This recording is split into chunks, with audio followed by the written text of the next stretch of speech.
two things, God and the Cats. Hello, folks. Sam's Sports Talk comes your way right here, right now. Colin Neal going solo tonight. I am. Luke Scott won't be able to join me for this recap pod of New Mexico State. We got a couple of other things coming your way as well, but for our boy Luke, in his absence, how about you drop a like, drop a follow, subscribe today to Sam's Sports Talk. Follow us on all of our social media outlets. Links are in the description. As always, if you haven't already, we would greatly appreciate if you do so. Anything you do to help Sam's Sports Talk support us, it is greatly appreciated, or just watching, sharing, whatever you do, greatly appreciate it from Sam's Sports Talk. Like I said, we're going to recap New Mexico State.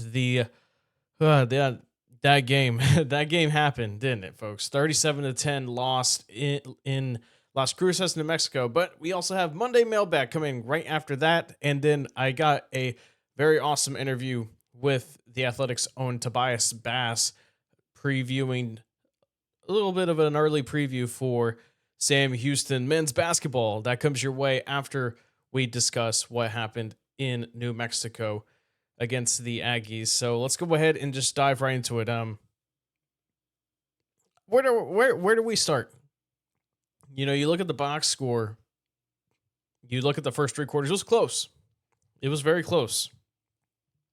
Sam Houston was able to make it close, a 3-point game after Hunter Watson touchdown to All McCaskill, who made his return after being out since the Western Kentucky game. Longo said that he was week to week, but he's back now. But you also lost Elijah Green for this game, but seems like Elijah Green is going to be hopefully good to go against Jack State on Thursday. We'll get more into that in our preview pod, which comes out on Wednesday, where we're going to have another special guest come on to talk about the Gamecocks. So stay tuned for that. And then things just went completely off the rails in the fourth quarter. You let up, was it 24 points? Yeah, 24 points in the fourth quarter off of two very bad turnovers. One's where on a 3rd and long, when you're deep in New Mexico State territory, and Phil Longo calls a halfback flat screen, just out there. And unfortunately, Hunter Watson threw it supposedly backwards. It looked backwards, even just by the tiniest bit of margins. And I guess no Bearkat heard the whistle or thought the play was dead, incomplete pass. But not New Mexico State. I mean, the Bearkats were able to try to pounce on it, but we're trying to pounce on it rather. But the Aggies wanted the ball more, it seemed, and they got it. And then guess what? They drove down the field and they scored very quickly. And then on the next kickoff, and Shane Porter, unfortunately, was the recipient of a bad situation where he couldn't handle a kickoff, didn't get down in time with the ball in his hands. The Aggies knocked it out. Boom, scored a couple plays later. And then they scored a field goal, then a late touchdown, and that just does it. That just did it. 37-10. It doesn't tell the whole story. The score does, as probably Luke would say. But that fourth quarter, man, that hurt.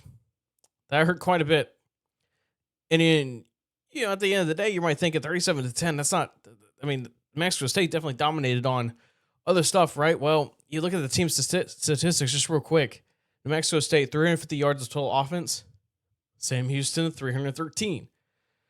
You look at the first downs. New Mexico State, 20. Sam Houston, 18. Time of possession, this was very interesting to me, but it makes sense because of the quick possessions that they had. Sam Houston, time of possession-wise, has it about 30 seconds. I thought it was going to be lower than that, to be quite honest with you, but it makes sense when you look at the turnovers and how short of a field that the Aggies really had to roll down there to try to score. And that's that, really, at Aggie Memorial Stadium. Watson, 222 passing yards. Coco Brown, Lena Brown lead. That's not good. I just realized that now that I'm looking at it. It's not good when your leading receiver is a running back. Finally, like you had 7 different players touch the ball in the first drive. That first drive was the best first drive that Sam Houston has had this season, except for UNLV. The first drive against UNLV was really good. But this one was the best one considering how much they were controlling the clock and they were getting down there efficiently. Just unfortunately ended in no points with RJ Lopez missing a very 55, 56-yard field goal in which Pavon came in, kicked a 51-yard field goal and made that, which, it is what it is. But yeah, defense did all they could, really. They were just constantly put in very bad situations. Again, the defense is improving by the week, it feels like. But it feels like the offense is just kind of stuck a little bit. Now, the offense does look a bit better. If you checked out the PFF scores that I put out on the Sam Houston Sports Talk X account, follow us, by the way, if you haven't. Hunter Watson had his best game analytically wise this season, and he looked much more better, much more comfortable, albeit the playbook does look simplified out there to complement Hunter's, he can't throw, he has issues throwing the football, except when it comes to throwing it on the boundaries, on the sidelines, short passes. He just can't. People ask, okay, in an air raid offense, why are you not going more vertical? Well, as Fobbs of Bearkat Bites pointed out, that's just kind of the compromise, and I agree. That's just kind of the compromise between Watson's skill set and Longo's, what do you call it? Longo's idea of what he wants his offense to be. That's all there is to it. I mean, we knew that Hunter's arm was going to be an issue, and it is a bit of an issue. Not his legs, though. I do wish that there was more ways to incorporate his legs more. I mean, he did. Ran 9 times, 16 yards net. It's not. I think the Hunter's legs need to be used more, and whenever that happens, we'll know it. But right now, this is what we get at for an offense. The defense is, like I said, getting better. It feels like maybe the pressure is a little bit inconsistent, but it's getting a little bit better. But it's hard for a defense to be constantly put in bad situations, especially getting put on the field quite a bit. And again, like off those turnovers, it's really nothing more that the defense can do. I mean, on that first drive against Mexico State, they prevented the touchdown was C.J. Brown popping the football out of the Aggies. I forgot who the Aggie was, but popping it out of his hands, and then boom, they were deep in the red zone. You kept them out. It just really felt like a game. It really felt like a game that this is where the Bearkats could have gotten their first win. I'm gonna say it. I was confident heading into this one, cautiously optimistic, maybe just a little bit, but I was confident. And now I find it really hard to pick the Bearkats in any of the rest of the games for the rest of the year, unless they prove me wrong in one of those games. And that's just a sad truth. I don't want to go up against them, but they're going to have to prove me wrong. You got 7 games left to figure it out. Realistically, you only have one, because once you go 0-6, and path to bowl eligibility is really difficult. That means you got to win 6. You got to win 6 the rest of your 6 games, and then maybe you can minimally say 5-7, because we've had this trend for years now consecutively where there's not been enough 6-win teams to qualify for a bowl game. So maybe you can get to 5-7, and maybe, just maybe, you could get away with it and to make it a bowl game where there's no more 6-win teams when the season's all said and done. Maybe you get lucky, but you don't want to bank on luck. You don't. You do not want to bank on luck. There's a lot of work to be done. There is a lot of work to be done. That's kind of really all that really needs to be said about that New Mexico State game. The offense showed signs of competence, but not enough competence to really get going in the score column. Only scored 10 points, and that's the second lowest. And with the lowest obviously being a 0 against Texas. You need to get things going against Jack State, because if you don't get going against Jack State, then if this season's not already over by a lot of y'all standards, then it's then it's over. It's over. Path to bowls completely out the window. But when we get to the Monday mailbag here in just a moment, I asked y'all a specific question.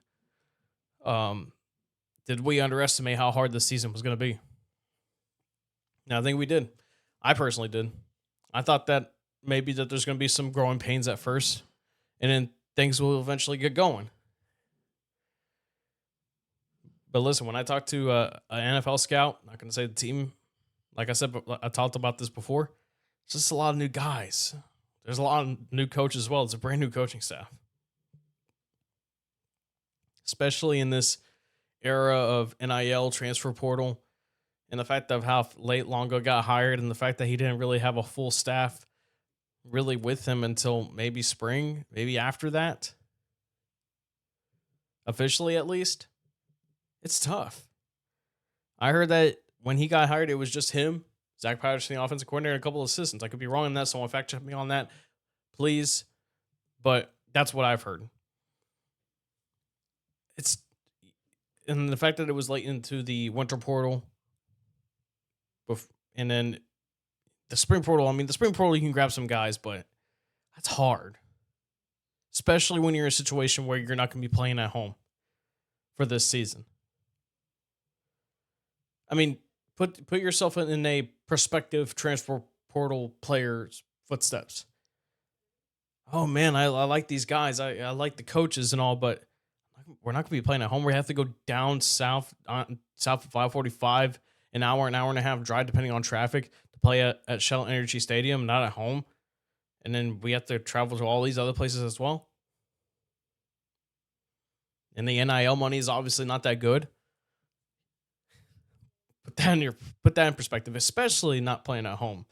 I think that really hurts more than most people think.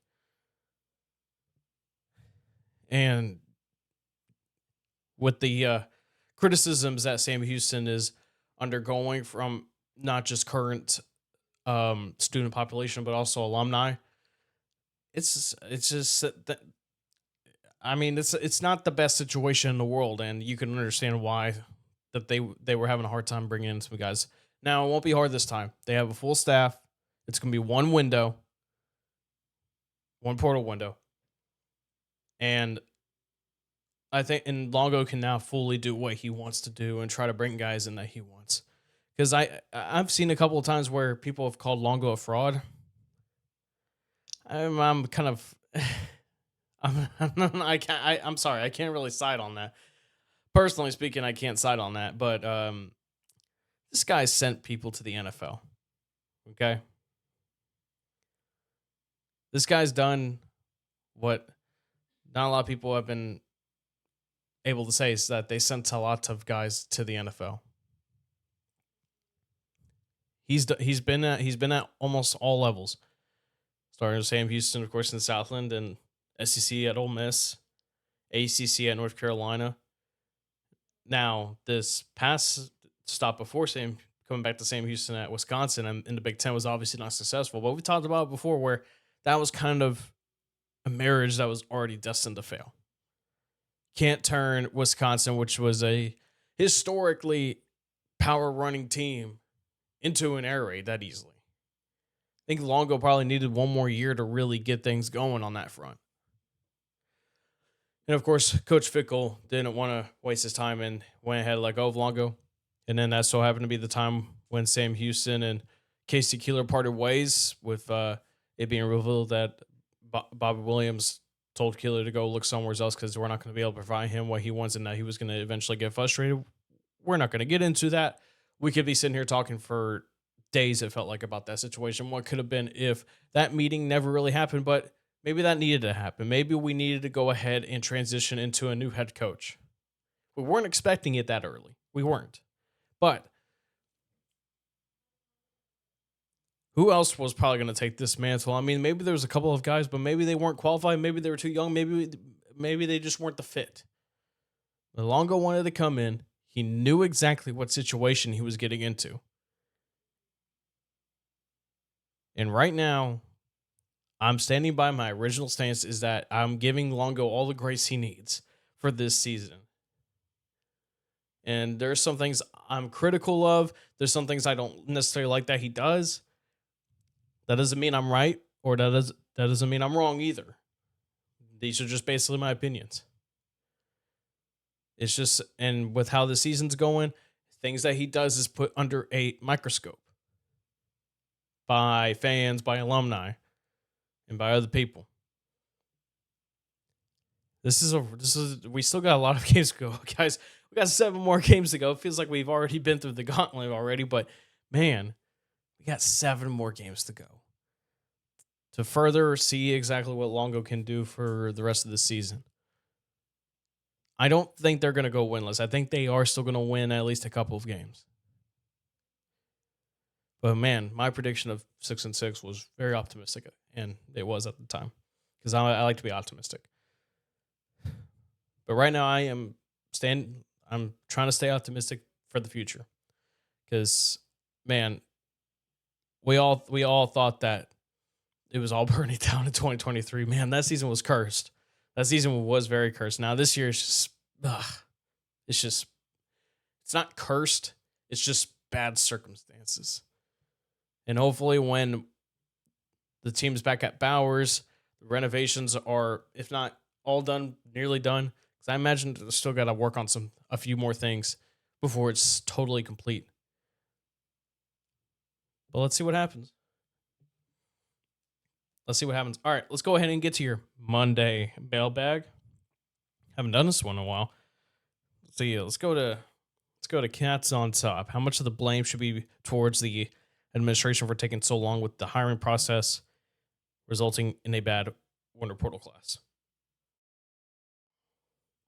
It's a very good question, Cats on Top. I can't really say. That's a very tough question. I don't know who exactly is to blame. Maybe it is, maybe it's not. I don't know. It's tough, but you remind me of the fact that there was 35 players that came in after the spring. That's also a very tough situation right there. I mean, you gotta have to have almost a whole squad together for almost a whole off season. So I don't know. It's an interesting question. I don't really know, but I think him getting hired so late and him having not a lot of the staff already in place, and now some of it's to follow his own, because I've heard that some of the staff don't have 4-year degrees, and if you want to coach at Sam Houston, higher education wise, deal, you have to have a 4-year degree. So that hopefully that gets situated pretty soon. Bearkat hoops at SHSU ball nowhere. Let's say hypothetically the collegiate athletic landscape looked at how it did in 2010. In context, no NIL, no transfer portal. Back to the old conferences. Would you rather have the Cats move back to the Southland or stay in Conference USA FBS? I'd move back to the Southland for FCS games and in-state rivals. It's a good question because, I've heard that a lot. I've heard that question a lot. I've heard people say, I'd much rather us stay in the FCS. I'd much rather stay in the Southland. But the thing is, man, listen. That's also a tough question because without the whole conference realignment thing, same with Texas and Oklahoma, Sam Houston wouldn't have had the opportunity in the first place to go to Conference USA, because that's when a lot of the exodus is from, teams from the Conference USA, some from the Sun Belt, some of the American teams going to the Big 12, like a Houston and Cincinnati, and then you had Rice go to the American, and you had UAB go to the American, and you had a couple of other teams that were in Conference USA go to other conferences, like I said. I don't know, it's tough, but for me right now, you would move to the Conference USA too in FBS. If you had an opportunity, you'd be like, hey, I want to go. You want to go to the FBS? We have an opportunity for you. You take it. I feel like the potential there is good enough. And right now, Sam Houston may have not been ready at the time to make the jump to FBS, and Sam Houston is still trying to get to that point of being FBS ready. Again, just the fact that went 3-9 in our first season, and then we come back the next year, win 10 games, win the New Orleans Bowl in our second season as an FBS school. Men's basketball, winning the regular season Conference USA tournament, and then a couple of other accolades and stuff that other sports around the athletics department got. With the financial constraints that are happening, with a lot of the other crap, yeah, I moved the FBS. I'd stay in FBS. David at Dave_Ray77. I figured this season was going to be a struggle. Had us going 3-9. What I did not figure was how painfully bad the offense was going to be. I had hopes we at least show some consistency with scoring. Yeah, me too. I thought that was. I mean, we scored quite a bit before the Texas game, but now it's just gone flat a little bit.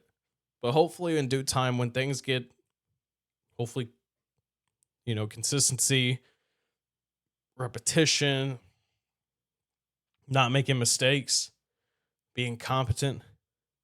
Hopefully that's when the offense gets things going. Not going to say it's going to translate into wins necessarily, but hopefully it does. Chris Missimo, sorry if I pronounced your name incorrectly, but he said, I definitely underestimated when it comes to the season. Yeah, me too, my man. Me too. Mr. Run the Damn Ball says, any news on the recruiting front, or is this going to be another make a splash in the portal kind of offseason? Any record predictions after the Mexico State game? When it comes to the recruiting front news, I know they're offering quite a bit of JUCO guys right now, especially along the offensive line. I don't have a full list right in front of me, so I apologize. I probably should have had a list ready for you, but I don't right now. But I know they're offering some JUCO guys at this time, and of course the high school class we all know is that of as of right now, especially mainly on the defensive side. They're really going to try to rebuild that defense, and I like the moves that they're doing high school wise to build up that culture of the defense again. Because Longo knows what he wants to bring on the defensive side, so does Freddie Autry-Lindsay. So we need to give it time. We need to give that time as well when it comes to that. And like I said, I think the offseason portal wise is going to be so much better than it was this past go around, especially with it being one. You're not going to have guys that you initially got that you were excited about leave in the second portal, since with the new rules of it being a singular portal. So I think we're going to be fine on that front. And record predictions wise, man,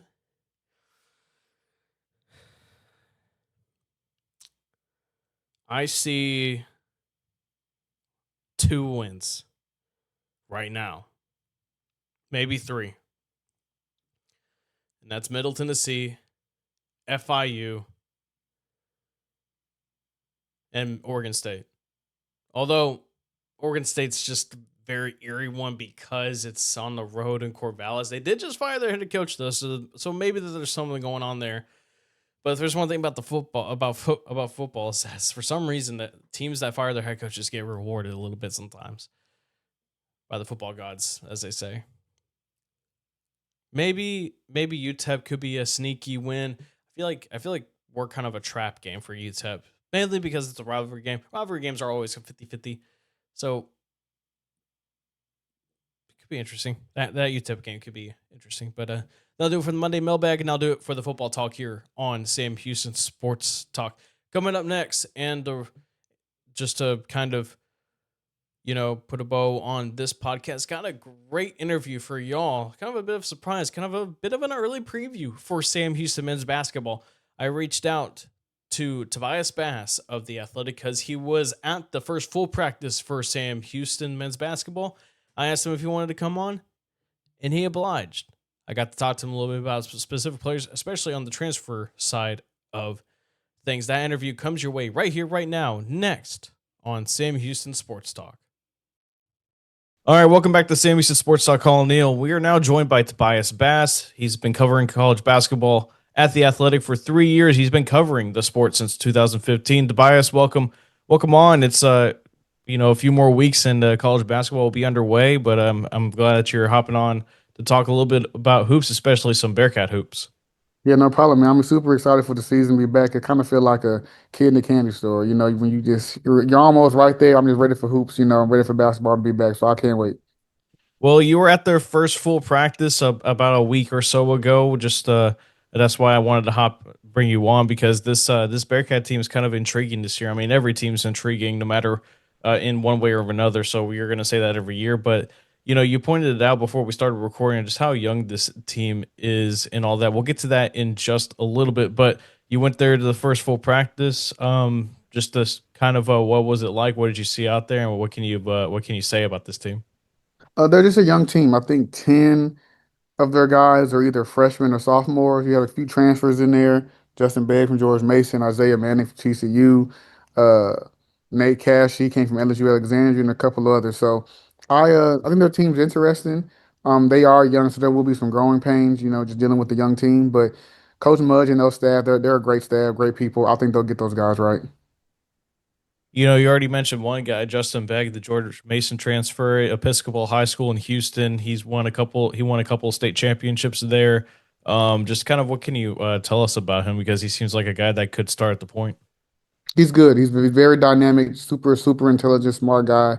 Just knows how to play. He was taught the game from one of the best to ever do with his father, Christian Beck. He runs the Houston Hoop program. He's just a legend in the city. I don't think you could tell the story of Houston basketball without mentioning his name. So he was taught very well at a young age. But I like Beck though.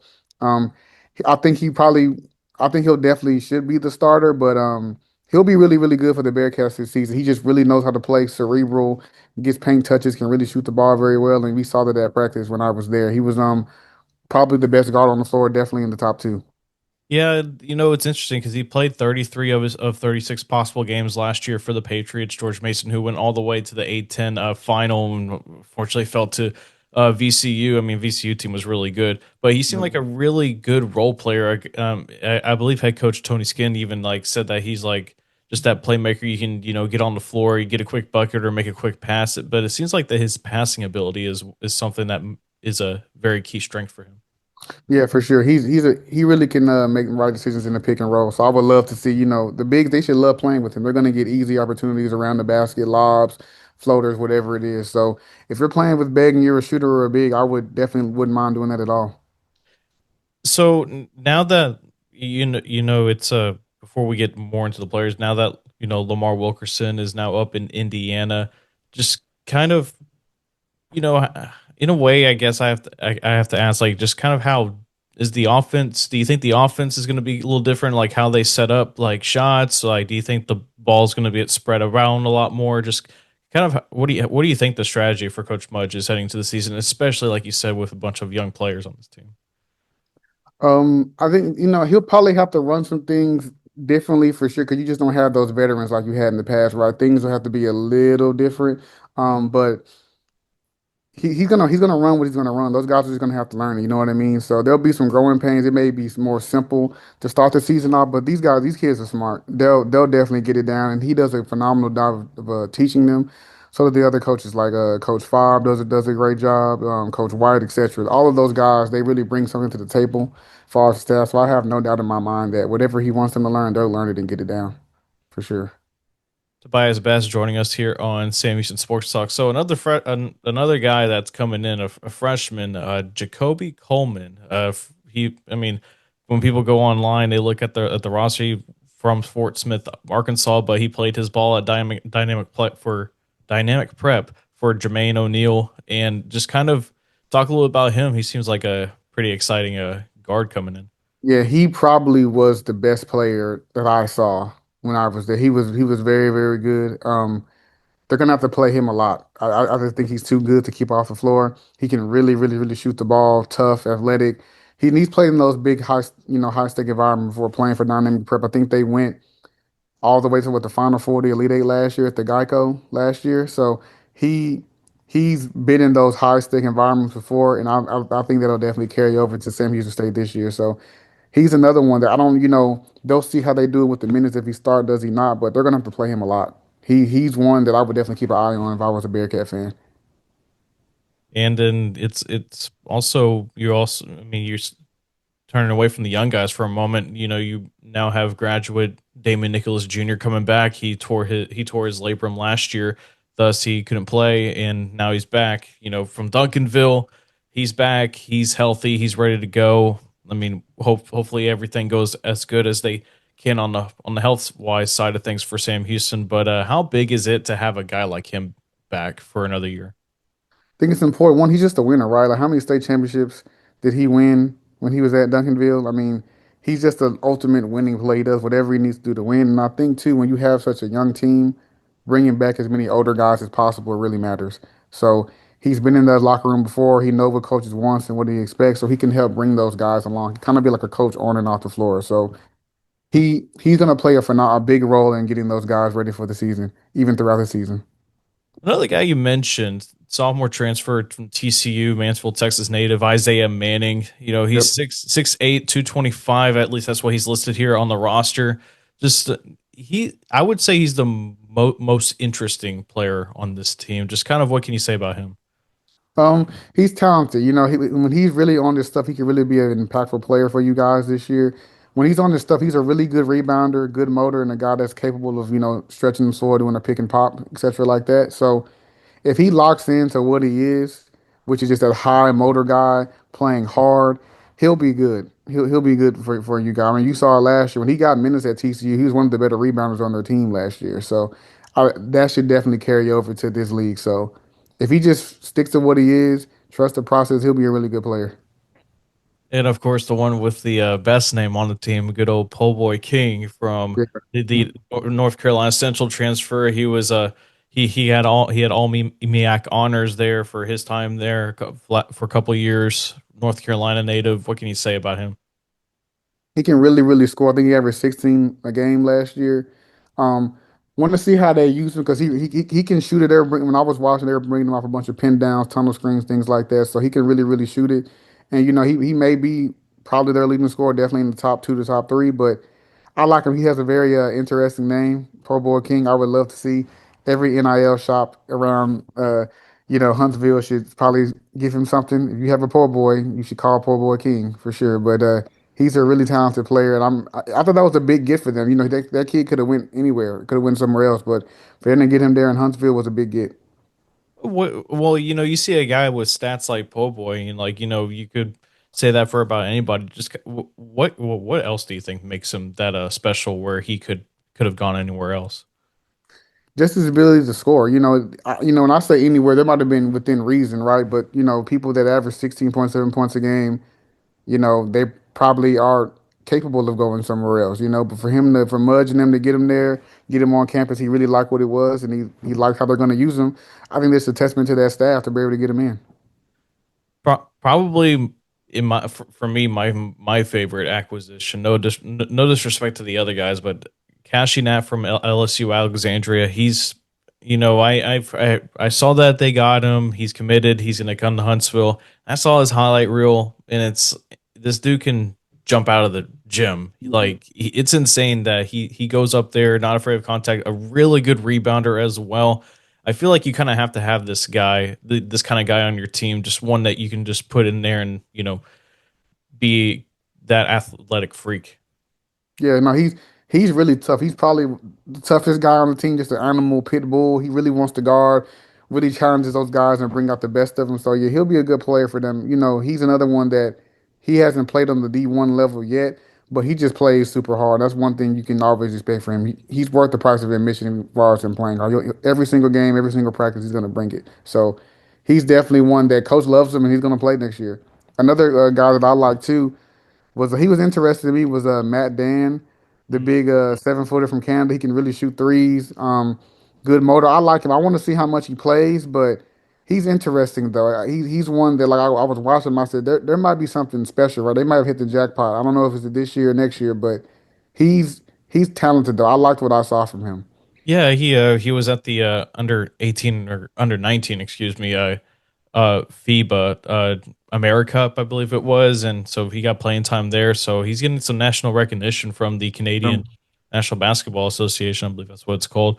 So he's going to be very interesting. He had offers from Oregon and Valpo and Eastern Kentucky, if I remember correctly. Yeah, So, but he decided to go all the way down to Texas, a long way from Canada. That's for yeah, sure. for Did sure. you by chance see? I know some of these guys you're not too familiar with, but did you by any chance get a good look at a Velko Ilic, the Serbian from transfer from Loyola, Maryland? Yeah, I did. He was solid. He's solid, good rebounder. Can he kind of like the old man in the group. He was just doing everything like correct. You could tell he's a veteran. You could tell he's been around a long time. Um, I do like him though. He was highly efficient. I think that he was last year. So he's a solid piece for them though. He's a solid piece for them. Another guy. He's new to the program, but he's old. He knows what it takes to be successful at the college level. So I know coach will be relying on him as well. And just kind of rounding up a few guys. You talked a little bit about CJ Boma. He redshirted last year. You said he seemed like a guy that could have played last year. Yeah, he's a guy. He's a long arms, good athlete. I think defensively, I think it'll be his calling card. He's just long, plays hard, really athletic kid. So I want to see another one how he's used. He's versatile too. He's tall. He's like 6'8", so you could probably put him in that four, maybe even five spot if you want to play small. But he's a defensive guy. So I think if he continues to guard how I saw it, he'll definitely earn some minutes this year.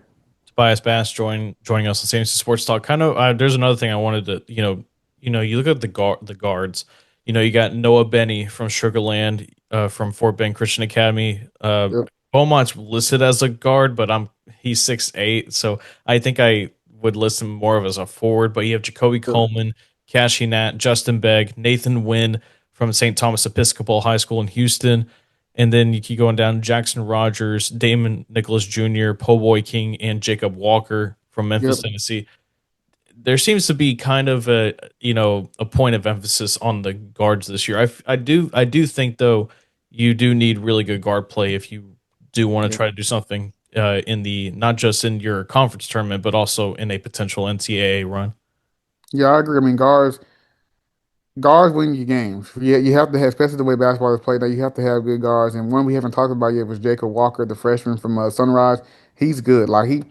I'll say they did a very good job of picking up these young point guards. They're young, so there'll be some headaches, but they're all really talented. So it's gonna be seeing all of those kids. I think y'all have to play them all. I think Jacob has to play, Beg has to play, Jacoby has to play. So they did a phenomenal job signing all these kids, and it'll be interesting to see how he divvy up the minutes and who plays when and where. But I think all of them have to play. So it sounds like that. It sounds like it's a good problem to have though if you're Yeah, coach I agree much. It's like for sure. because like man, I want to play. I want to play all of you, but it's like I can't. Obviously, I can only have five guys on the floor. Yeah. What do you think is going to be potentially though, if we're gonna if we go on the negative side of things? What do you think is going to be a potential problem? It's probably just going to be the age. They're just young. They're probably. I would have to look. They have to be the youngest team in their league. Definitely in the bottom two to three have to be. So there'll be games that they could be on the road playing whoever, right? And those kids have never been in that situation before. So there's going to be games where they may lose a heartbreaker just because they're just so young as a team, especially at their guard spot. So I think that may just be one of the bigger things. And I think to the bigs as well. They're just coming along. Matt Dan hasn't played. You know what I mean? So some of these guys, they're talented. They just have to bring them along. So they're young at every spot, pretty much. So I think that'll probably be their biggest thing. Yeah, I'm also kind of curious on the development of some guys they brought in as freshmen, like a Jackson Ford. I'm curious on how he develops from his freshman to sophomore year because he played quite a bit last year. He wasn't. He was more like, the one thing that jumped out about with him was just his hustle, his like So, ability to dive for the loose ball, and like do whatever it takes to win that one possession. It is really nice and interesting to see what Coach Mudge has done since he got the head coaching job. Been able to bring these guys in, develop them. We saw what happened with Lamar, of course. Just kind of what's been your take on Coach Mudge and what he's done since he took over the mantle at Sam Houston. I like how much. I like what he is. Good, younger-ish coach. He has great energy. Um, he's a winner. I think that he's a winner. He's had good teams before, and he'll continue to do that at Sam Houston State. And the biggest thing is he can recruit. He can get guys in there, and he develops them. He has those relationships across the state, across the country, and not only with him, but Coach Favre, Coach Jake White, etc. So, and I really like about him, he lets his assistant coaches coach.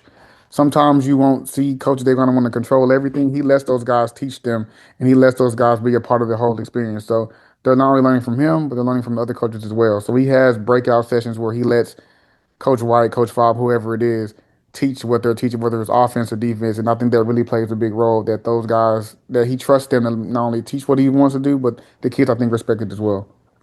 Well, Tobias, before I let you go, is there anything else that you would like to say about this Bearcat team, especially heading into 2025, 2026, third year in Conference USA? I think they're going to be a fun team. You know, like again, I keep saying that they're really young, but they're going to be a fun team.